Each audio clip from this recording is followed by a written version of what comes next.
Jack, Nick e Cassidy são personagens da série This Is Us, e além de terem participado da guerra, eles tiveram em comum ali algumas consequências que essa guerra trouxe na vida deles, e que perdurou por muitos anos. Como a guerra pode afetar psicologicamente a vida das pessoas que participam dela, seja como soldados, ou seja ali como vítimas daquela situação. Se vocês querem saber um pouco mais sobre isso, fiquem no vídeo até o final. Meu nome é Andressa, sou estudante de psicologia e você está no Psicogeek. Vamos lá pro vídeo?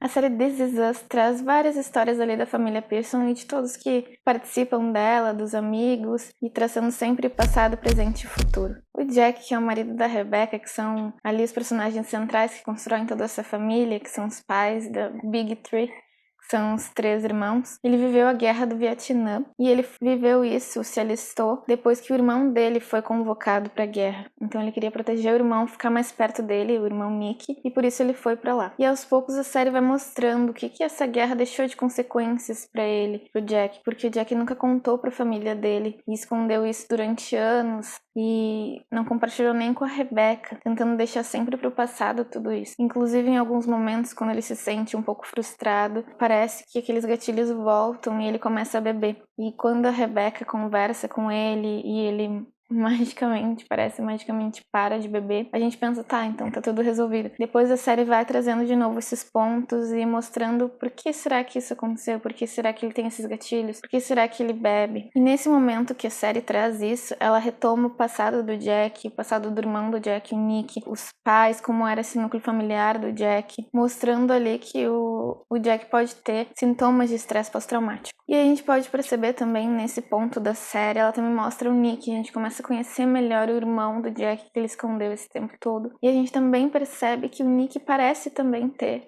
sintomas de estresse pós-traumático. Então ele conhece a Cassidy num grupo de apoio ali que o sobrinho dele, o Kevin, levou. O estresse pós-traumático ele pode acontecer tanto no início, nos anos iniciais da vida de uma pessoa, ou mais tarde também, dependendo muito do evento traumático que ela passa. Seja porque ela presenciou um evento traumático com alguém próximo, ou presenciou algum tipo de violência, às vezes repetidamente, ou sofreu abusos, ela pode sim ter o estresse pós-traumático. E esses 3 personagens, eles viveram, assim, de formas diferentes, cada um com sua história, mas quando eles foram pra guerra, eles viveram vários desses eventos traumáticos. E esses 3 personagens ali, eles foram pra guerra, então eles viveram diretamente essa violência, assistindo pessoas que eles gostavam morrerem de forma brutal, tendo que escutar bombas e ter a vida ali ameaçada o tempo inteiro, ou como no caso da Cassidy, tendo que negociar ali por informações e negociar a vida de outras pessoas. Então isso tem uma carga extremamente grande na vida desses personagens e na vida das pessoas que acabam passando por isso na realidade, né?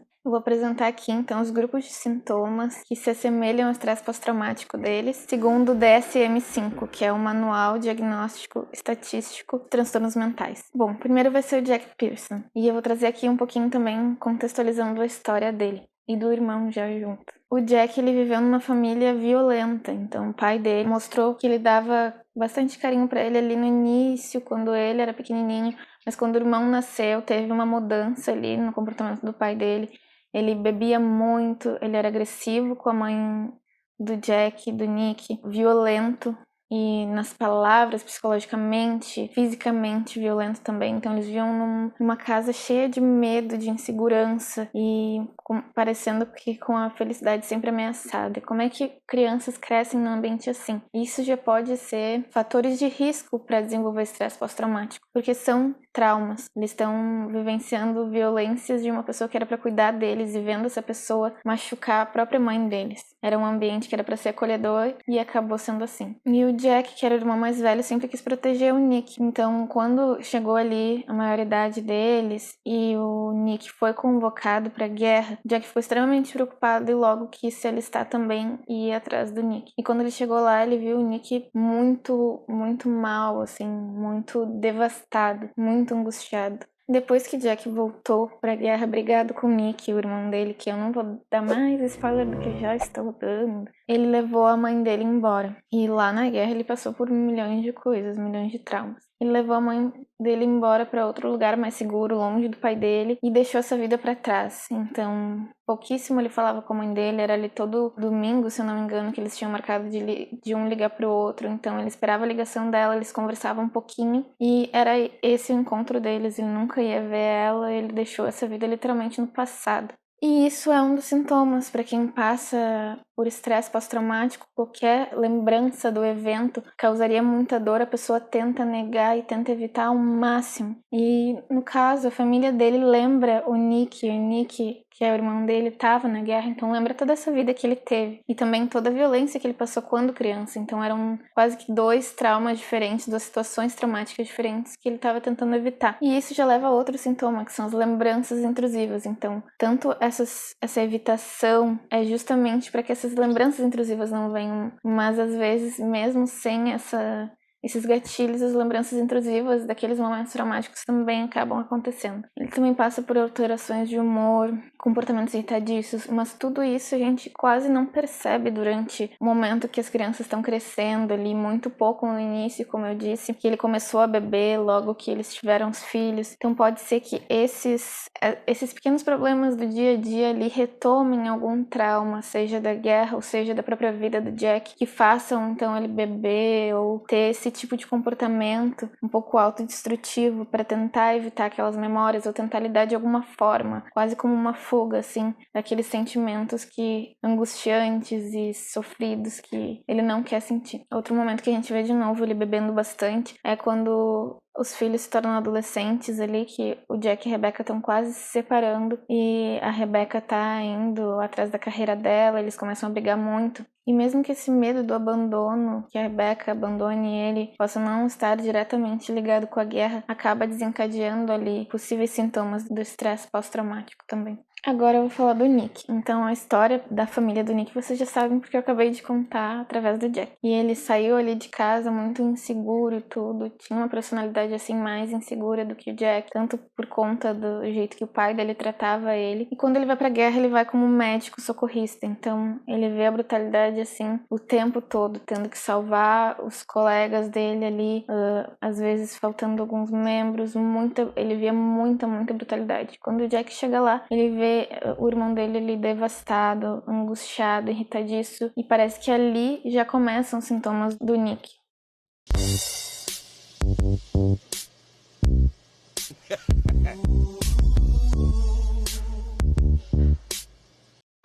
E os sintomas dele eram irritação constante, raiva, muita angústia, a sensação de que ele não ia conseguir mais ser feliz, sempre com aquelas emoções negativas, uma sensação constante de emoções negativas, culpabilização por certas situações que ocorreram na guerra também, inferiorização, alterações na cognição e no humor. Então ele podia estar feliz no momento, daqui a pouco ele já não estava mais, porque isso alterava muito rápido, e também aquele comportamento autodestrutivo e imprudente. E todos esses sintomas duraram a vida inteira dele, só que foi modificando porque ele se isolou. Então talvez além desse transtorno, estresse pós-traumático, outras coisas vieram junto também. E outro sintoma bem característico do estresse pós-traumático pode ser o isolamento das pessoas, e justamente por isso que ele foi morar isolado, não fez mais nada, assim, não parece na série que ele tenha feito mais nada, procurado nada, nenhuma conexão com outras pessoas, nenhuma ligação. Sempre que ele conversava com alguém, ele parecia muito ríspido, parecia que ele não tinha mais tato, não tinha mais jeito para conversar com as pessoas. Isso é uma característica também, uma certa alienação em relação aos outros, também sem muita vontade de procurar. Ele até procurou o Jack no início ali, o Jack não quis contato. Então depois disso a situação estagnou, mas de um jeito bem ruim, porque ele teve comportamentos autodestrutivos que ele mesmo falou na série ali, tentativas de suicídio. E o Nick acaba reagindo do mesmo jeito que o Jack reagiu, acaba bebendo ali, ele se torna um alcoólatra durante a vida inteira dele, até o Kevin aparecer, conhecer ele. E aí aos poucos ele vai criando uma conexão com o sobrinho dele, com a família dele, com a família do Jack no caso. E ali, com uma rede de apoio, entrando no grupo também de apoio, ele começa a olhar para dentro dele, assumir o que ele tinha, ele tinha esses problemas que ele precisava lidar, enfrentar, e só a partir daí que ele começou a melhorar de verdade. E agora eu vou falar um pouco da Cassie. A Cassidy tinha um marido e filho e ela participou da guerra também e ela negociava com moradores dali por informações e às vezes ela oferecia proteção e às vezes ela não podia cumprir isso, então ela deixou o filho em casa, o marido, e ali tinha muitas crianças com aquelas mulheres com quem ela negociava, então ficava aquela culpa ali nela. Sempre que essa negociação dava errado e ela colocava a vida de outras pessoas em perigo, de outras mães, de outras crianças. E aí quando ela volta para casa, completamente, com a expressão completamente, assim, triste, quase vazia de sentimentos positivos, assim. Ela tá ali conversando com o filho faz alguma coisa e desperta um gatilho emocional nela da guerra e ela acaba batendo no filho de forma um pouco violenta. E o marido dela fica chocado e logo ali eles brigam e acho que eles já acabam se separando, então ela já fica desamparada logo no início. Foi recebida assim de forma difícil, o marido não conseguiu entender o que estava acontecendo com ela, o que ela estava passando. Logo ela já procurou um grupo de apoio, que foi ali que ela conheceu o Nick e o Kevin. E os sintomas dela são bem autodestrutivos, no sentido que a vida dela já chegou a ser ameaçada mais de uma vez por conta disso. E como alguns sintomas que já citei dos outros personagens, ela também tinha esse comportamento irritadiço, começou a se isolar das pessoas, mesmo no grupo de apoio ela queria fazer só por conta da justiça, para poder ver o filho dela de novo. Então ela sentia que ela não podia melhorar mesmo, que estava tudo perdido, que talvez ela nunca mais pudesse ver o filho dela. E como eu disse também, o filho dela ter despertado uma memória, então ela tinha memórias intrusivas da guerra, daqueles momentos de guerra, ela estava parada, daqui a pouco vinha aquela lembrança muito angustiante, ruim, dolorosa, e isso mexia com ela. Ela tinha perturbação do sono, que significa que ela podia ou dormir demais, ou dormir de menos, ou, enfim, ter as noites de sono interrompidas. Também isso é um dos sintomas, e aí outro sintoma que meio que se liga a isso são sonhos. Então, por conta dos sonhos de guerra, também é um dos sintomas de estresse pós-traumático, sonhar com um trauma passado. Isso já atrapalhava o sono dela, porque ela despertava com aquele sonho angustiante e doloroso. Ela não tem mais interesse também por atividades, assim como o Nick também. Não tem mais nenhum interesse por fazer algo, por se sentir bem fazendo algo diferente. E ele também, ela pouco conseguia sentir emoções positivas. Ela começou a sentir quando ela começou essa amizade com o Kevin, com o Nick, e começou a ter mais controle sobre a vida dela e poder ver o filho de novo. Aí as coisas começaram a melhorar um pouco, mas mesmo assim, aqueles sentimentos ainda estavam ali. Aqueles sintomas que pareciam do estresse pós-traumático ainda estavam ali fazendo parte da vida dela. Que esse transtorno pode passar depois de algum tempo, ou pode durar a vida inteira também. Depende de cada caso, dos traumas, do tratamento. E no caso dela, mesmo ali com essa rede de apoio, ela também ainda tinha sintomas autodestrutivos, ainda tinha comportamentos autodestrutivos. Então, numa cena que ela tá super bem ali, com a família, com o Kevin, amigos e o filho, ela disse que queria que aquela noite durasse a vida inteira dela, porque ela queria se sentir bem de novo. E aí, numa dessas, ela não conseguia dormir e pegou o carro para pegar no sono e começou a dirigir cada vez mais rápido. E ela mesma disse que não sabia o porquê. E isso é um dos motivos, é um comportamento destrutivo meio que inconsciente ali naquele momento. Ela não sabia por que ela estava fazendo, mas talvez ela não quisesse sofrer de novo, então ela queria eternizar aquele momento que ela recém tinha passado e meio que inconsciente ela fez aquilo e sofreu um acidente, se machucou bastante. Então ela parece ser a que mais carrega assim essas coisas. Não que os outros não carregassem, o Nick também sofreu durante a vida toda, mas a série parece mostrar de forma mais direta o que aconteceu com ela, os sintomas que aconteceram, os sintomas que ela adquiriu por conta disso, como isso afetou diretamente a vida dela. E depois daí também ela se sentiu um pouco mais culpada além do que ela já sentia, porque isso também é um dos sintomas, sempre aquela visão negativa dela e do mundo. Uma coisa em comum entre os três personagens é que eles só conseguiram melhorar ou começar a lidar com isso quando eles procuraram ajuda, seja pela rede de apoio deles, seja um grupo de apoio. Ali eles começaram a lidar, e mesmo que ainda tivessem comportamentos e sintomas ali, porque é comum, eles estavam sendo protegidos, eles tinham apoio,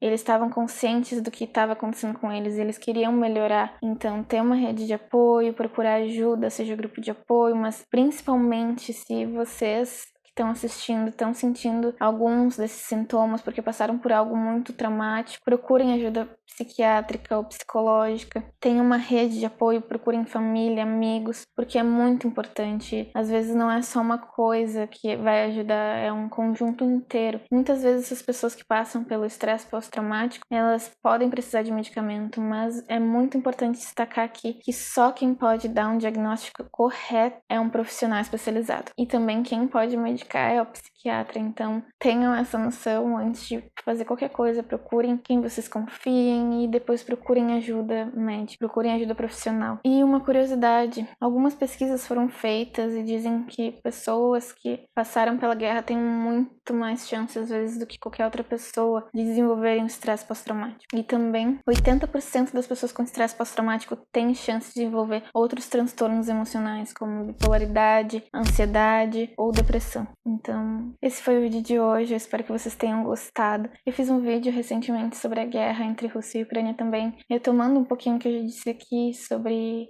o que a pessoa pode sentir assim passando por tudo isso, o que as vítimas estão sentindo, podem estar sentindo nesse momento. Então vamos lá dar uma olhadinha também. Não esqueçam de se inscrever, de deixar um like. E se vocês gostaram, compartilhem com os amigos e ativem o sininho para sempre receber as notificações. Até mais!